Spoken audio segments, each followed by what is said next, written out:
students. Today we are doing our chapter that is dissolution of partnership firm, in which what are the meaning of dissolution? कि firm has been liquidated, firm बंद हो जाती है and there is one person is appointed who is known as liquidator. क्या करता है वो? Sell the assets and pay the liabilities. ठीक है, और जो भी उसको क्या मिलता है उसके बदले में कमीशन मिलती है, जितनी भी उसकी कमीशन बनती है उसको उसके बदले में फर्म जो है कमीशन पे करती है। अब आज का जो हमारा टॉपिक है बेटा, when a partner is made in charge of sale of assets and discharge of liabilities. For example, there are three partners A, B and C. ये आपस में म्यूचुअली डिसाइड करते हैं, हम आप एग्रीमेंट करते हैं, डिसाइड करते हैं कि हमने लिक्विडेटर बाहर से भी तो एक पर्सन बनाना है, तो हम बी को लिक्विडेटर बना देते हैं। पार्टनर ने अपने में से एक को इंचार्ज बना दिया, लिक्विडेटर बना दिया, उसको बोला तो फर्म के बिहाफ पे सारी एसेट्स को सेल कर और लायबिलिटीज को पे कर। ठीक है, जो लिक्विडेटर का काम है वो तू कर। ठीक है, और इसके बदले में तेरे को फिक्स्ड परसेंटेज ऑफ कमीशन मिलेगी। क्या मिलेगी? फिक्स्ड परसेंटेज ऑफ कमीशन मिलेगी या रेम्युनरेशन मिलेगी, सैलरी मिलेगी, कुछ भी हो सकता है। ठीक है, अब मैंने बी को इंचार्ज बना दिया, बी ने एसेट्स को सेल करा। हम बी ने एसेट्स को सेल करा तो हम ये नहीं लिखेंगे बाय बीज कैपिटल अकाउंट, नो।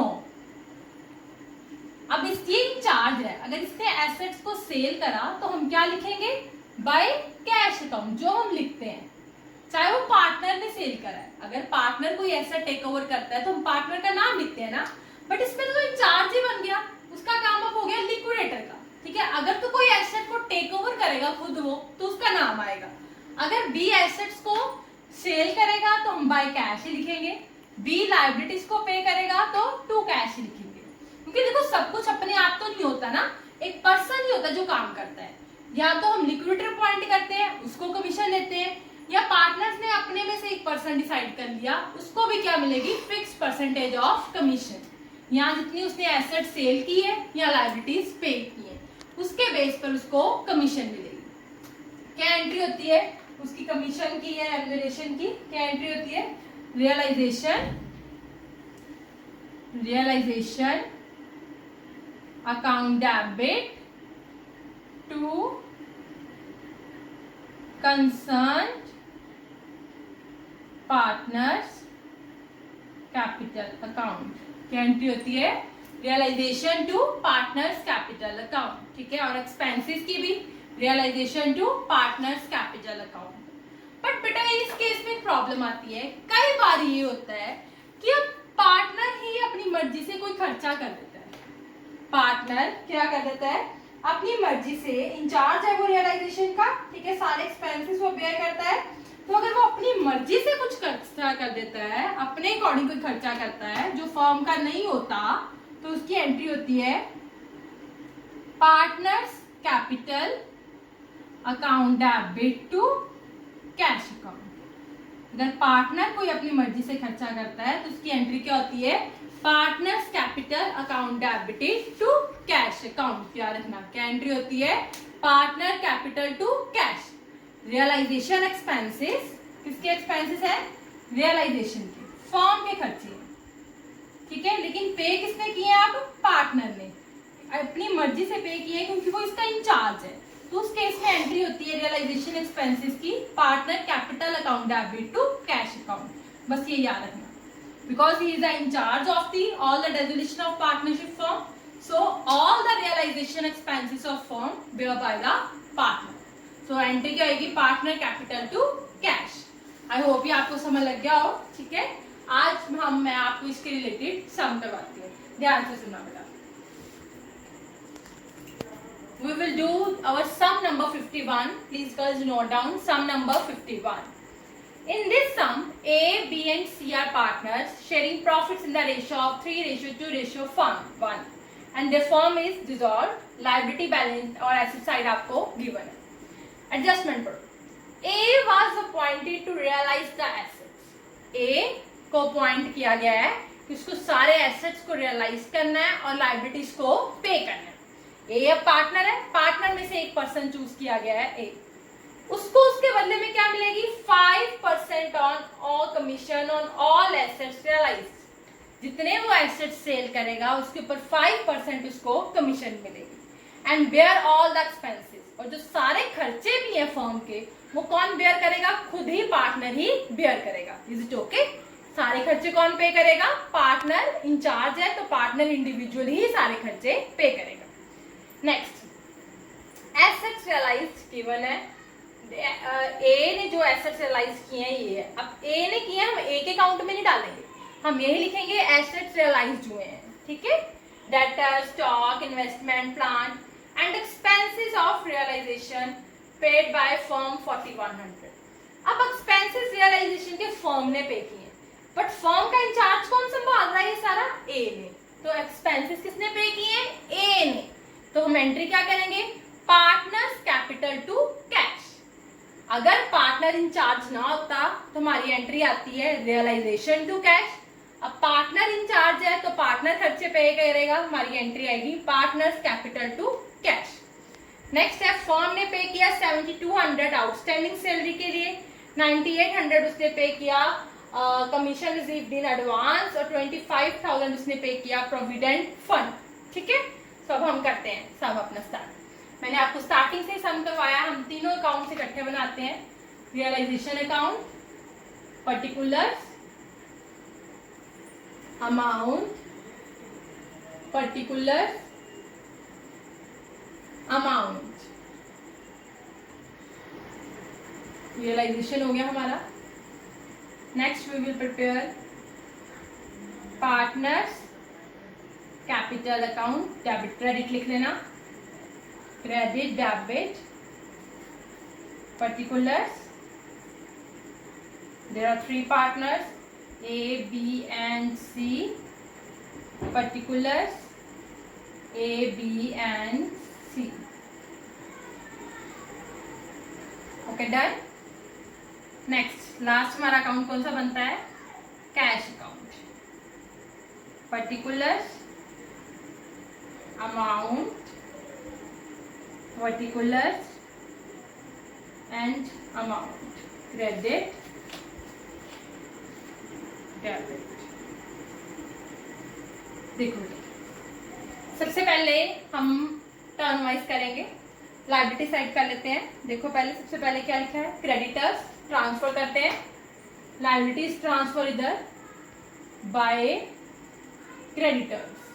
कितना गिवन है हमें, 65,000 by bills payable that is 20,000 by provident fund that is 12,000 by investment fluctuation fund, कितना गिवन है हमें ये 6,000, commission received in advance, commission received in advance that is our liability, कितनी given है 8,000, ठीक है। Capital ABC means by balance brought down, A की 80,000, 50,000, 30,000, okay. Next आओ एसेट साइड पे, सबसे पहले क्या गिवन है, कैश मींस मुझे क्या गिवन है, टू बैलेंस ब्रॉट डाउन, कितना गिवन है cash 225,000। Next stock transfer to stock, कितना गिवन है 36,000, टू डेटर्स 52300, टू इन्वेस्टमेंट, देखते जाओ साथ साथ एसेट साइड पे 15,000, टू प्लांट, कितना गिवन है हमें 91,200। नेक्स्ट हमें गिवन है प्रॉफिट एंड लॉस अकाउंट, ये कहाँ आता है, पार्टनर्स कैपिटल की डेबिट साइड, क्या डालेंगे to profit and loss account, कितना गिवन है 54,000 को हम किसमें डिवाइड कर देंगे 3:2:1 करते हैं। देखो ध्यान से 54,000 into 3 upon 6 that is 27,000. 54,000 into 2 upon 6 18,000. 54,000 into 1 upon 6 9,000. Done. हमारी बैलेंस शीट अब पूरी हो चुकी है. Next A was appointed to realise the assets. A को अपॉइंट किया हमने. ए को अपॉइंट किया मतलब ये नहीं कि एसेट रियलाइज करेगा तो सारा पैसा ए लेगा. नो, वो फर्म में जाएगा. ए को बस कमीशन मिलनी है 5% ऑन ऑल एसेट्स रियलाइज्ड और सारे एक्सपेंसेस भी किसने बेयर करने हैं? ए. सबसे पहले देखो एसेट्स रियलाइज्ड चाहे ए ने करी है बट हम क्या लिखेंगे? By cash account. कौन कौन सी एसेट्स रियलाइज हुई है? Debtors 30,000, stock 26,000. नेक्स्ट क्या है? Investment 75% of book value. 15,000 जो इसकी वैल्यू थी उसका 75% कितना आया? 15,000 का 75%. या 11,250. ओके. नेक्स्ट देखो plant 4,2,750. Okay. Expenses of realisation paid by firm. चाहे फर्म ने पे किए हैं लेकिन उन्होंने ऊपर लिखा था ए ही सारे एसेट्स रियलाइज करेगा और ए ही सारे एक्सपेंसेस बेयर करेगा. सो इस केस में हम एंट्री क्या डालते हैं? Partners capital to cash means A's capital account debit to cash account. A's capital to cash कितना आ गया? 4,100 एंड 4,100. ओके. तो हम कहाँ लिखेंगे? हम यहां लिखते हैं टू कैश अकाउंट. अमाउंट ए में आ जाएगा 4,100. क्लियर है? इसका भी टोटल कर लेते हैं. कितना आया देखो 30,000 प्लस 26,000 प्लस 11,250 प्लस 4,2,750. देखो कितना आया? 1,10,000. ये हमारी होगी एसेट्स रियलाइज. ठीक है. 1,10,000. हर एंट्री के दो ट्रीटमेंट, इसके भी और इसके भी. Cash to realisation. To realisation account cash में कितना आ जाएगा? 1,10,000. ये क्या है? A's capital to cash. Cash में ऑपोजिट क्या आ जाएगा? By A's capital account. कितना आ जाएगा? 4,100. आई होप आपको इतना क्लियर हो गया हो. मैंने हर चीज के दो ट्रीटमेंट साथ साथ किए हैं. नेक्स्ट देखो, इधर देखो. नेक्स्ट उसको क्या मिलनी है? एक और 5% कमीशन मिलनी है. जब तक ये पॉइंट नहीं क्लियर होते मैं आगे नहीं जा रही. 5% कमीशन मिलनी है एक को. तो यहां क्या लिख दूंगी मैं? To cash account. कमीशन कितनी मिलनी है एक को? कमीशन 5% जिसने उसने एसेट्स रियलाइज किए मीन्स 1,10,000 का 5%. 1,10,000 का 5% ये आ गया हमारे पास 5,500. क्लियर? देखो next last point. Next point है हमारा बेटा last. Commission received in advance was return to customers after deducting 3,000. हमने बेटा कमीशन ली थी अपने कस्टमर से 8,000 एडवांस में ले ली हुई थी. कितनी ले ली थी? एडवांस में उनसे हमने उनसे 8,000 रुपये कमीशन ली हुई थी. ठीक है, अपने कस्टमर से. ओके. तो उसमें से 3,000 डिडक्ट करके बाकी हमने उनको वापस कर दी.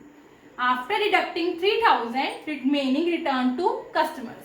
कितना रह गया? कितना वापस किया? मतलब आपने उनको commission received in advance.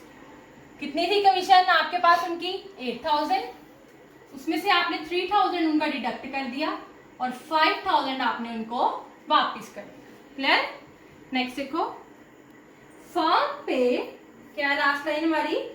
Firm पे 7,200 फॉर आउटस्टैंडिंग सैलरी. फर्म ने 7,200 पे किया है आउटस्टैंडिंग सैलरी. That is 7200। मैं ये डिलीट कर देती हूँ, इसको रब कर देती हूँ मैं। आई होप ये आपको क्लियर हो गया हो। आप वर्किंग नोट में ये एंट्री जरूर लिख लेना बेटा, ठीक है।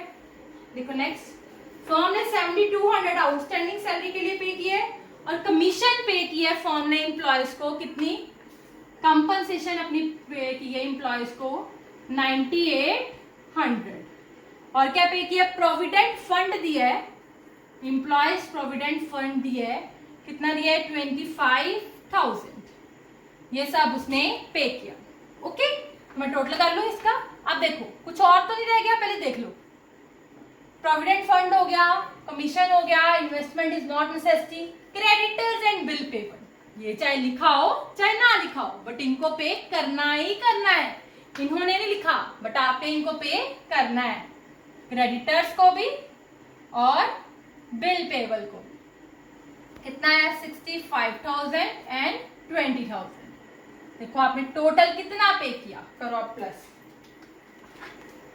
5500 plus 5000 plus 7200 plus 9800 plus 25,000 plus 65,000 plus 20,000।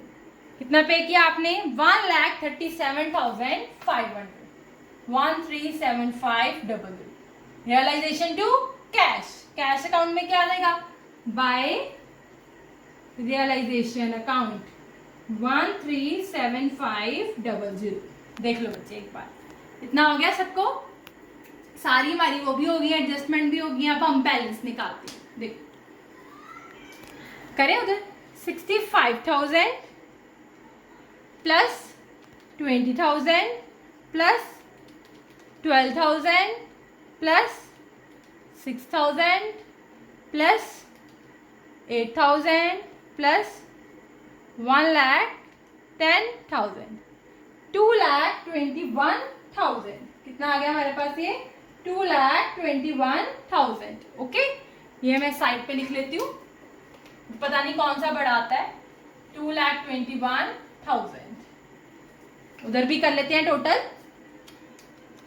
36,000 plus 52300 plus 15,000 plus 91200 plus 137500। ये आ गया 3,32,000। ये आ गया 3,32,000। मीन्स हमारा ये बड़ा है, तो मैं नीचे पहले टोटल लिख दूं। 3,32,000 टोटल लिख दिया। क्लियर? अब मैंने निकालना होता है डिफरेंस। कौन सी साइड कम है? ये वाली, ये 2,21,000 है ये ना, ये साइड कम है, तो हमारा क्या आ गया? Loss. By loss transfer to partners capital account. कितना लॉस आया? डिफरेंस निकाल लेते हैं।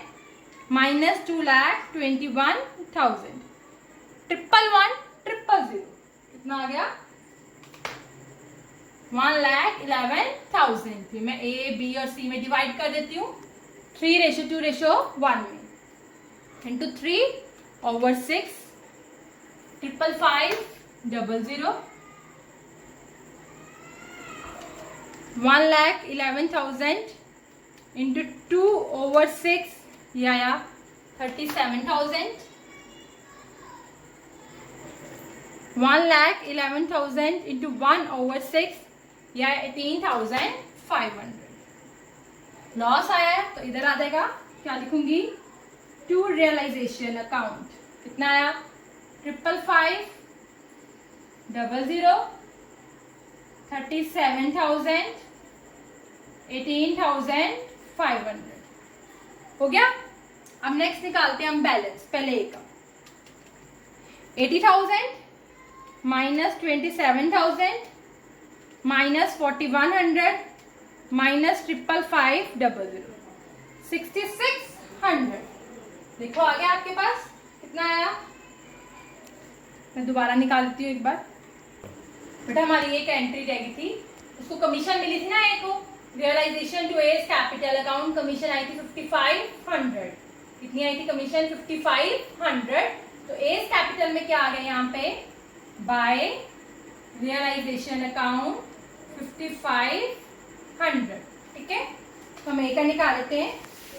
80,000 plus 5500 minus 27,000 minus 4100 minus 55500 minus 1100